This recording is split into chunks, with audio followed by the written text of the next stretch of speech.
Hello, everybody, and welcome to a review of 365 Days to the Wedding, Episode 6. I almost said 265.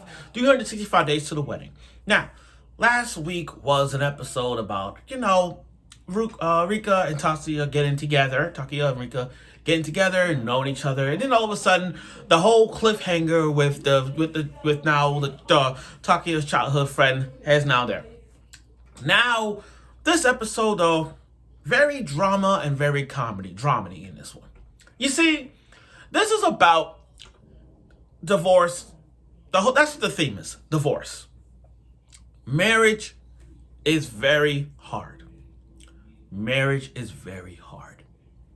When you whip someone for many years, hell, even 2 to 5 years, once you're married, you are committed. You are committed to the family. You don't see other women. Women don't see other guys. You can have male friends. You can have female friends. That's fine. Trust is the biggest thing when it comes to marriage. Trust is the biggest thing. You don't keep a second phone.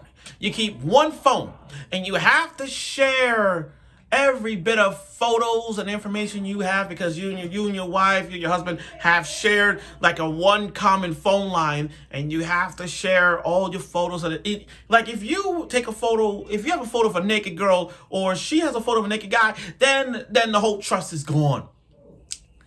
Then, when one or husband or wife doesn't come to a compromise or whatnot, it ends with divorce. And the messed up part about divorce is who gets what they want out of it, and especially it affects the children. When the kids are involved in this divorce, it affects everything. I mean everything. And in this episode, we learn about when it comes to divorce. So without further ado, let's get right to it with the review of 365 Days to the Wedding, Episode 6. Because this was a very good episode, but in the ending was kind of like, why? Okay, so after the whole arc thing, we get to see Tama. We get to see the cat again. It's great to see the cat. I mean, the cat has been stuck into that cage and that vet for so long, and now he's out. He's making himself right with eating tuna. But the cat, given the cat being the star of, not really the star, but the star of the pet thing, we're now focusing on this other friend, Shinshi. I've pronounced his name, but he's a really good dude. Really good dude. He's really friendly. He's happy at work. He has his wife. He has his kid. He comes to work with lunches. Those kind of things. Now, Taki and Rika's relationship kind of put him on a roadblock because Rika has been spoken to Takia since the trip. So that's kind of like, I like how they added that into this. So, and one day, the next day, after everything has happened, boom, he's gone. He's gone. Oh, and then his son, the Shinji's little son, his son, about maybe I'll say 5 to 7 years old. I think, he's like 6 years old to 9, about that, asking about where's his father. And then he heard about them having a divorce. And remember, divorce affects not only themselves, but the kid. And now, I'm amazed that this kid went on his own to the location where his father works, and then with someone who works with his father, trying to find his father. You know what I mean? That's kind of great. I mean, like, damn, he's bold. I mean, this boy is very knowledgeable. This little boy is very knowledgeable. I mean, he had like stacks of files and information, the locations of where his father used to go. That boy's smart, I'm not gonna lie. And I do like George, that Hawaiian dude. I mean, like, he's a pretty cool dude. I don't hate him not one bit. So he asked Takia to look after him because he sees a kid. He looks young out of everybody else. So Takia takes this guy's son to look around in places and find things. Now, they've never been to this type. Takia's never been to like understanding the role of marriage and divorce. Remember, they're still having this fake thing, so he never understood it. Rika, however, has been in that situation because we saw a flashback where her mom and dad were arguing, and then the mom was like, "It's just you and me." So the father left her, and then leave the daughter. So like, damn. See, this is the thing. It's like watching things about divorce. You go to divorce court, or sometimes you watch Cheaters. You guys watch Cheaters? Yeah, well, yeah. We all know how cheaters work, where they find their spouse, being together, and they be like, oh, they've been together for 4 years or whatnot. And it's kind of breaking the tie thing. Like, when it comes to divorce, it's always like, oh, you don't do things for me. Oh, I don't do things for you. Oh, you're supposed to do this, you're supposed to do that, but you don't commit it. Committed is one thing in a marriage. Trust. Everything. That's that. Okay. So they're looking around. Everyone's looking around, and then they found one place, the bar, with that bartender looking like that fish. You got the guy depressed and everything, writing on a note, writing on paper, divorce papers, and he's erasing it, and he don't want to get divorced. And I'm like, looking back on it, I'm like, I feel bad for him, but I'm like, he's a good guy. He never done anything. He never cheat. I've never seen him cheat. Matter of fact, any phrase, because black men don't cheat. Anyway, but for this guy doesn't cheat. He hasn't slept with anybody. He comes home making money for his wife and his kid, and then he gave him his flowers, and then all of a sudden all of a sudden his wife saying to him, "I want a divorce." For what?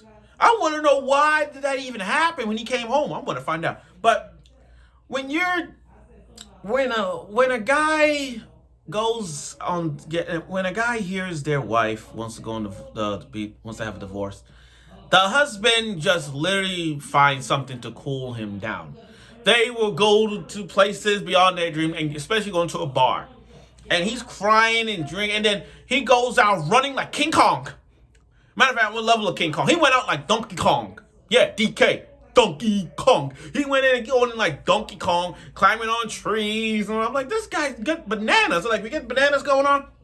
But he's in that angrily state Donkey Kong vibe. Even though it's funny, but it's still sad to see him going Donkey Kong on their ass, trying to chase him around. But leave it to the manager to knock some sense into him.